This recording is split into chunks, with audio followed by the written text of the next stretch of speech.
What's up guys, Asian here again with another dungeon guide video. This time we'll be going over Wayrest Sewers 1. As usual, we'll be skipping over the trash mob fights, and once we explain the boss mechanics, we'll go ahead and skip through the rest of the fights so you guys aren't sitting through an unusually long video. This here is the first boss. This is Slimecraw, just an alligator, nothing very difficult in terms of mechanics. All that he really has is a wide frontal AoE cleave attack. The tank can block through it to avoid getting knocked back. DPS and healer can pretty much just stand off to the side or behind the boss to avoid it. Pretty straightforward, pretty simple. For this dungeon, I'll be playing from the perspective of a DPS. I will be playing on my Magplar. It's a bit of an unconventional build using the Soul Shine set, so I don't play as a normal Magplar normally would. This is the second boss. Before you fight him, you should take out the adds to the left of those stairs there, just so you don't have to deal with them during the boss fight. Has a couple of things to watch out for. He has a red AoE attack that will chase around a random player. It'll eventually disappear. You just gotta keep kiting that while hitting the boss. Boss will randomly teleport around and just target a random player to hit with a magic attack. Nothing really that the tank can do about that.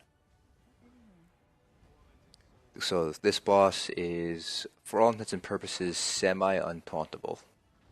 At some point, he will also summon a couple of wraiths from those altars.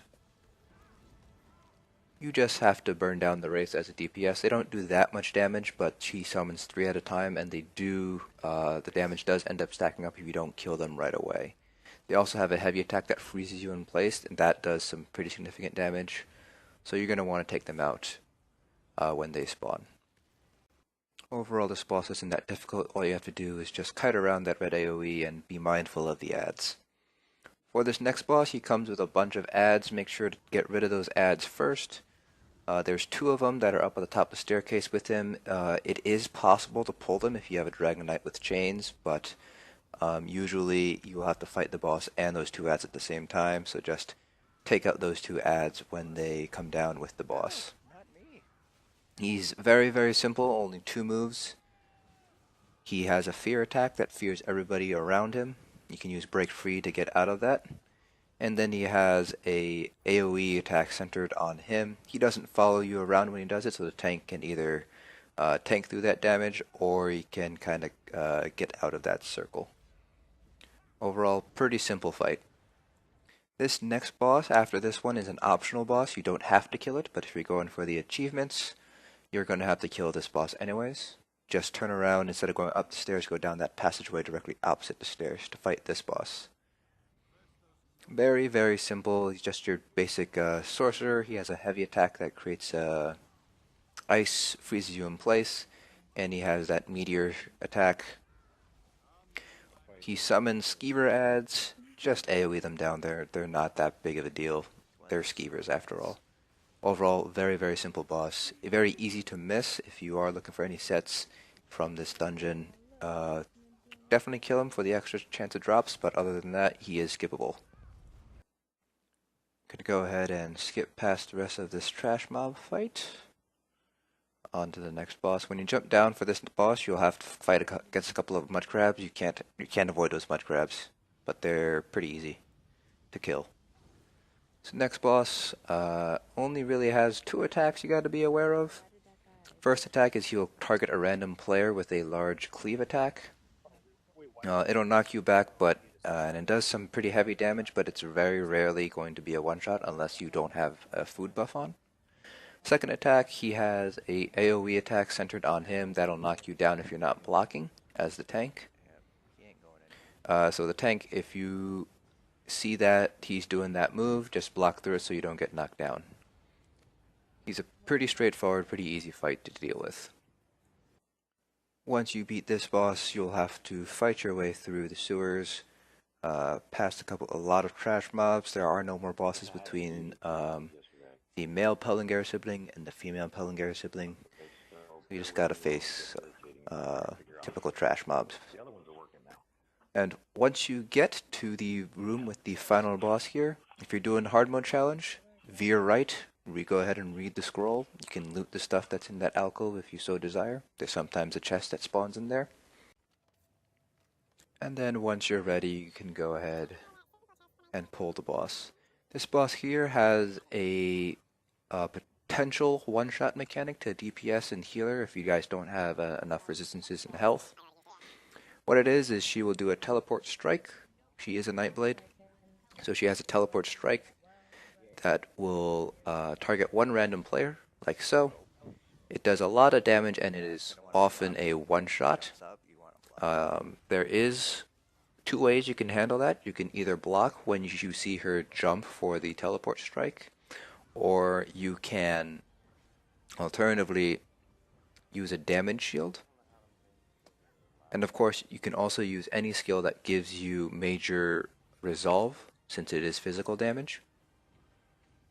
That is probably the most one of the two most dangerous moves you're going to have to deal with, that teleport strike. The next move that's particularly dangerous is she will do a twirling move that does AoE damage, but doesn't have a red circle to indicate what that range is.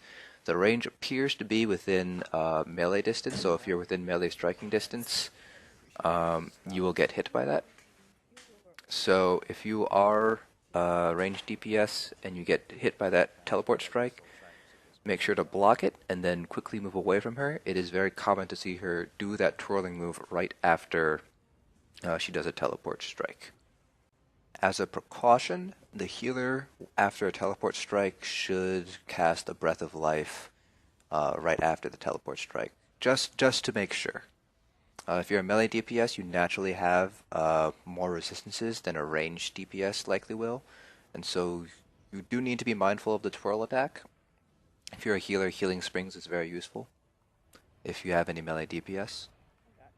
This is another phase that you're going to have to go through. At 75%, 50%, and 25% health, she will disappear and summon those spectral bats. Those bats are pretty easy to take down. Just AoE them down. If you need time to res people or you need time to gather up your resources with heavy attacks, that's the perfect time to do so. And tank can tank all three bats and keep them pretty much away from the group while they're resing or heavy attacking for their resource gain. Each time she summons those bats, she'll summon more bats. First time you'll have 3, second time you'll have 5, and the third time at 25% she'll summon 7. When she hits 25%, she will sort of enrage herself. She will get a little bit increased damage, but otherwise the fight is pretty much the same. And this is us just finishing her off. And that's the fight. So main thing to worry about is really the teleport strike following by a twirl move. Just block for that teleport strike. Healer should heal immediately after that teleport strike, and everybody should, except melee DPS, should try to keep your distance from her to get out of that twirl strike range. That's it for this video. Hope this guide helps, and I'll see you guys in the next dungeon.